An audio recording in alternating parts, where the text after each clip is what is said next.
In Jujutsu Kaisen, the 10 Shadows is easily one of the most flexible techniques in the entire series. At its full potential, the user can summon multiple shikigami, fuse shikigami together, generate water-based attacks, electric-based attacks, teleport through shadows, and adapt to other curse techniques. To put it simply, this power is basically broken, which is why, spoiler warning ahead, it was interesting to see the 10 Shadows go up against the #1 most broken character in the series. In today's video, I'll be doing a step-by-step explanation of exactly how this technique put Gojo in a terrifying situation, and by the end you'll understand all the tiny details that were easy to miss. Okay, so in chapter 223 of the manga, Gojo and Sukuna finally began their rematch, which is something we've been expecting since they clashed in the early days of the anime. However, one major thing that changed in the time between these two fights is that Sukuna managed to escape from Yuji's vessel and decided to take over Megumi's body instead. This gave the King of Curses full access to Megumi's 10 Shadows, and over the next month he spent time mastering the technique by gaining control of every shikigami and learning how to merge them together.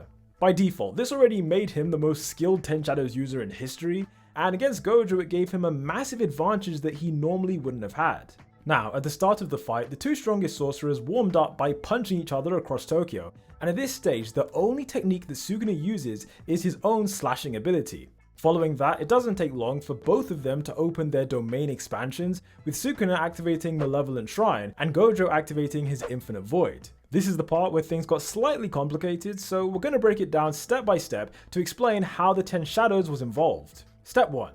Usually, when someone opens a domain, the main benefit is something called the sure hit effect. The sure hit effect, also known as the can't miss effect, it guarantees that if the domain's owner makes an attack, the victim trapped inside the domain won't be able to avoid it. An example of this came in season 1 when Jogo was pretty helpless and he couldn't stop Infinite Void from filling his head with endless information. Based on this, you'd expect that when Gojo and Sukuna activated their domain expansions, whoever has the stronger domain would be able to land a sure hit attack on the weaker one. In this situation though, because the two sorcerers were similar in strength, it wasn't possible for one domain to just overwhelm the other. Instead, their domains clashing was described as being perfectly even, meaning that Gojo's sure hit effect was cancelled by Sukuna, and Sukuna's sure hit effect was cancelled by Gojo. This is what brings us to step 2, which is where the 10 Shadows comes in. From the beginning of the battle, Sukuna knew how dangerous Infinite Void can be, especially since he was there when Jogo got destroyed. For that reason, going into this, Sukuna already had a plan for how to deal with Gojo's domain, and this strategy relied on Mahoraga. In case you don't know, Mahoraga is the most legendary and useful shikigami in the 10 Shadows, as it has the power to adapt to anything. Normally, the way Mahoraga adapts is by receiving damage from an attack and then allowing the wheel above its head to turn. This wheel is also known as the Dharma Chakra, and once it's turned enough times, Mahoraga's adaptation is fully complete. From that moment onwards, he then becomes immune to the type of attacks that he just received previously, making it impossible to kill him using the same attacks as before. Unsurprisingly, Sukuna's grand plan was for Mahoraga to adapt to Infinite Void, because if that was to happen, the Shikigami could destroy Gojo's domain whenever it wants to. This is how we get to step 3, which is the process of secretly getting Mahoraga to adapt in a way that Satoru doesn't notice. To accomplish this, the very first thing Sukuna did was make a small adjustment to Megumi's soul. Ever since his body was taken over, Fushiguro's soul has been trapped in this dark place, and for Sukuna this was great news. By simply placing the Dharma Chakra above Megumi's soul, it created a scenario where all of the damage from Gojo's Infinite Void would be transferred directly to Fushiguro. Remember, a second ago I explained that for Mahoraga to adapt he needs to take damage, but in this case Megumi receives the damage without anyone else knowing, while Mahoraga receives the benefits of adaptation. Finally, step 4 is where everything comes together, because shortly after activating his domain, Sukuna did one extra thing to make sure Fushiguro got hurt by Gojo's technique. Originally, we were told that because these two were evenly matched, their sure hit attacks would cancel each other out. However, in chapter 230, we find out this wasn't totally accurate. When Sukuna first activated his Malevolent Shrine, he created a loophole in which Infinite Void would still be able to damage his body, and then all that damage would instantly be transferred to Megumi's soul. To put it another way, Sukuna had tricked Gojo into making his star pupil brain dead without him even realizing what he's doing. Now, with that explained, the battle continues with the King of Curses shattering Gojo's domain from the outside. As a general rule about domain expansions, 99% of them are barriers that are strong on the inside and weaker on the outside. Sukuna is the exception to this since his domain doesn't have a barrier, but rather it's more like an open space that slices anything inside a certain radius. As a result, it was easy for him to externally slice Infinite Void without the need for Mahoraga's help, but because Gojo has insane amounts of curse energy, he didn't have a problem expanding his domain a second time, third time, fourth time, and fifth time. Every time this happened, Fushigura's brain kept soaking up all the damage from Infinite Void again and again and again, enabling Mahoraga to slowly adapt to Gojo's domain.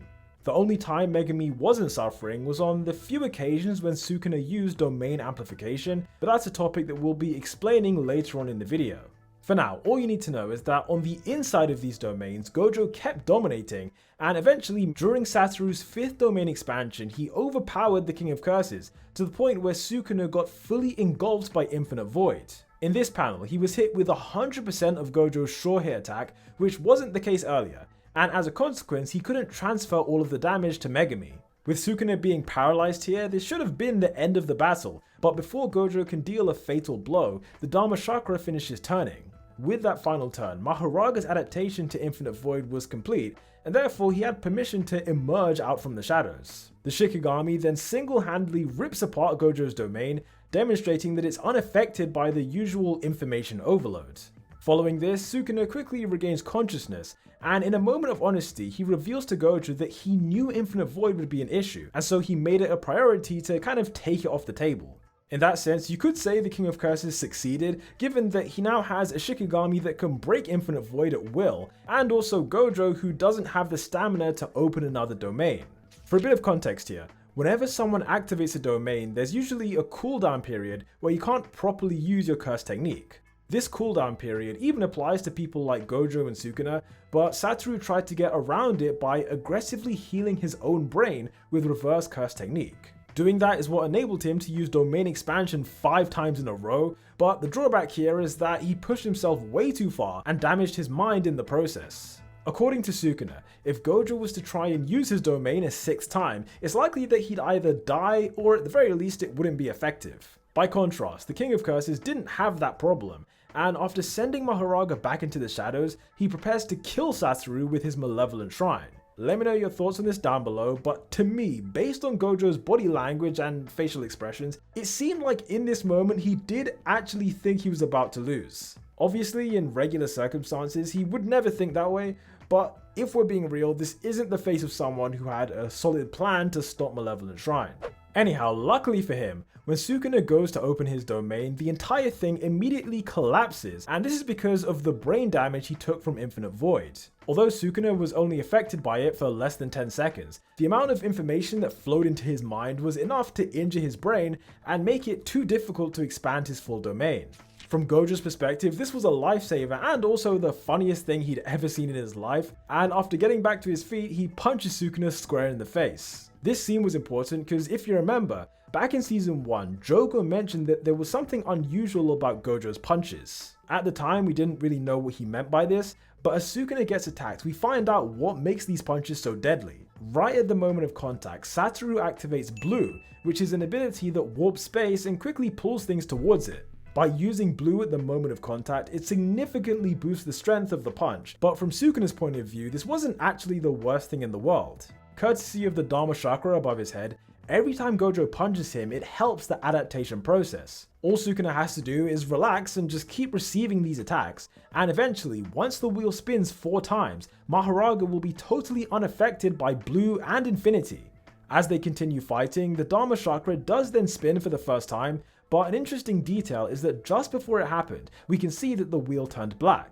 What this shows is that when the wheel is gold, the adaptation process is working, but when it turns black, it means that the whole process is interrupted. In this case, the reason it was interrupted is because of an ability known as domain amplification.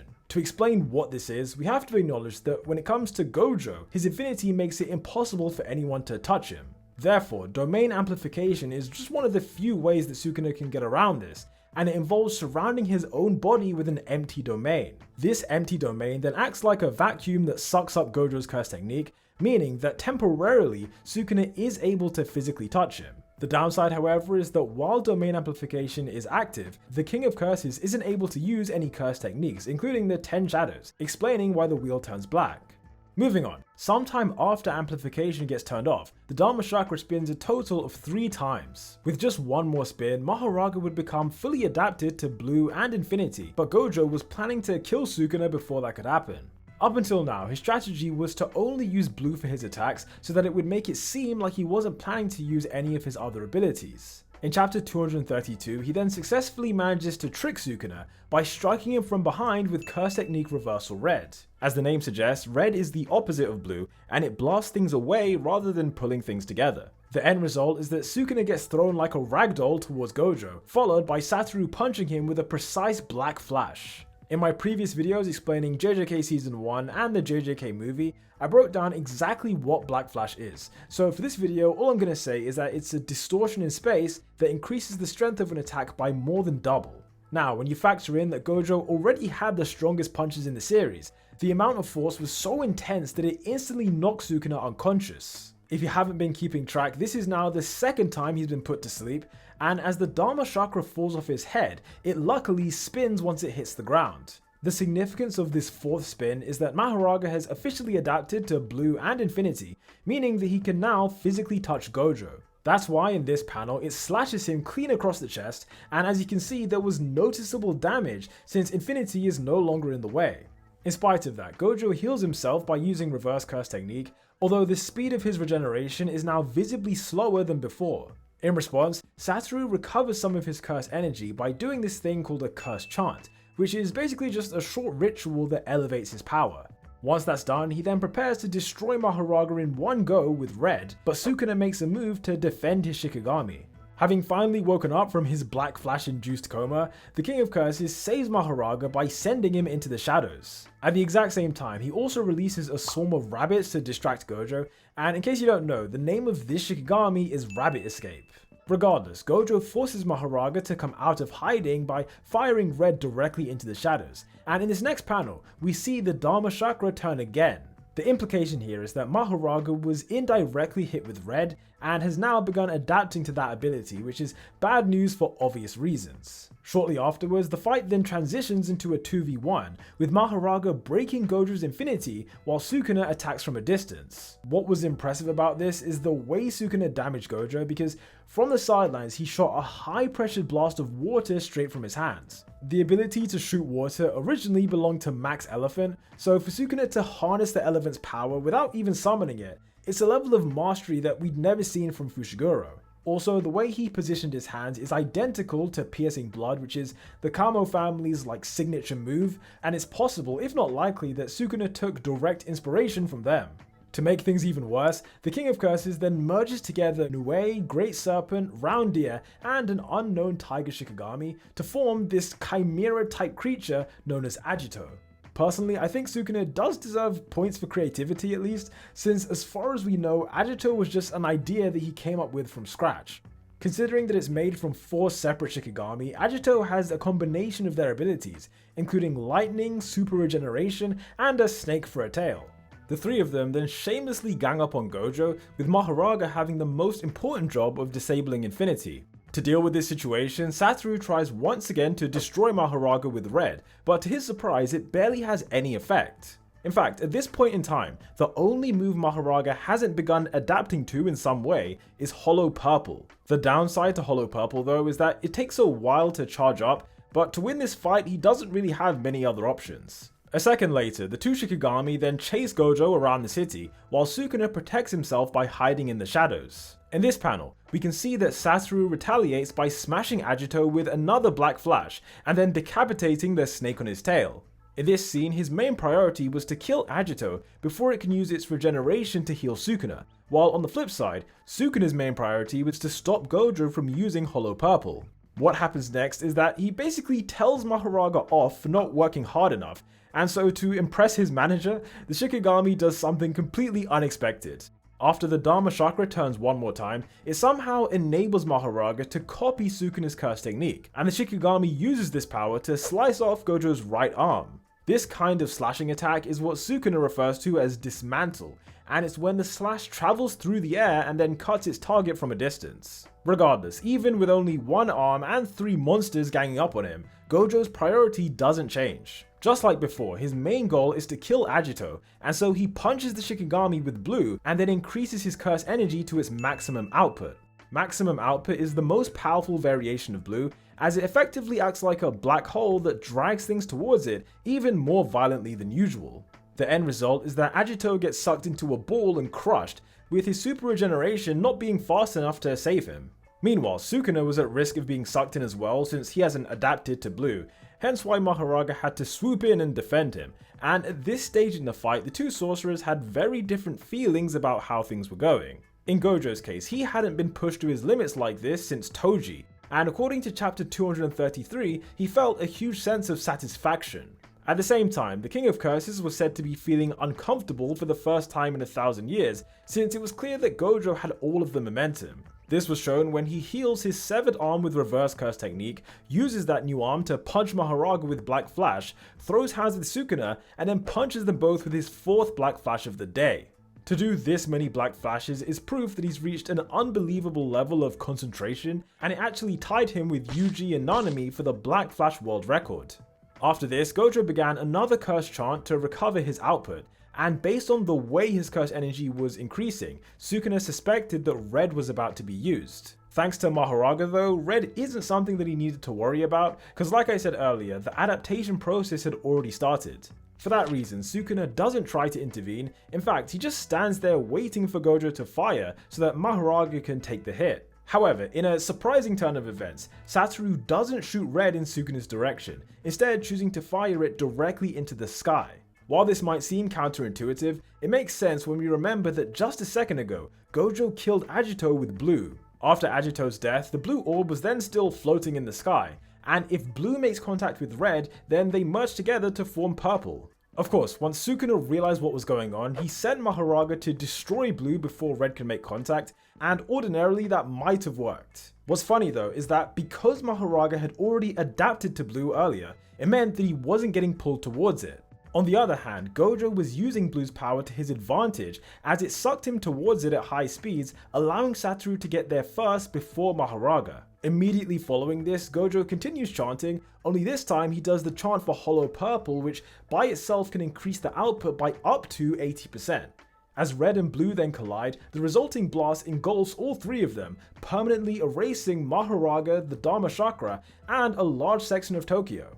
Meanwhile, the King of Curses gets burnt to pieces as well, as he takes so much damage that according to Kusakabe, Sukuna doesn't have the strength for amplification or for rapid healing with reverse curse technique. When you add in the fact that he also doesn't have Mahoraga, it leaves him in a hugely vulnerable position as he's lost the main benefit of the 10 Shadows technique. By contrast, Gojo was mostly fine since even though he was hit by purple, the blast was made from his own curse energy, so as you can imagine it doesn't hurt him as much. Therefore, I think it's fair to say that when it comes to Gojo versus the 10 Shadows specifically, he did 100% come out on top, regardless of what happens next between him and Sukuna.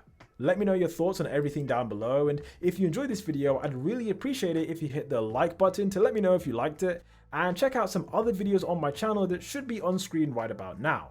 Also, don't forget to subscribe as it would be amazing to hit 500k subs before the end of the year, and until the next one, peace out.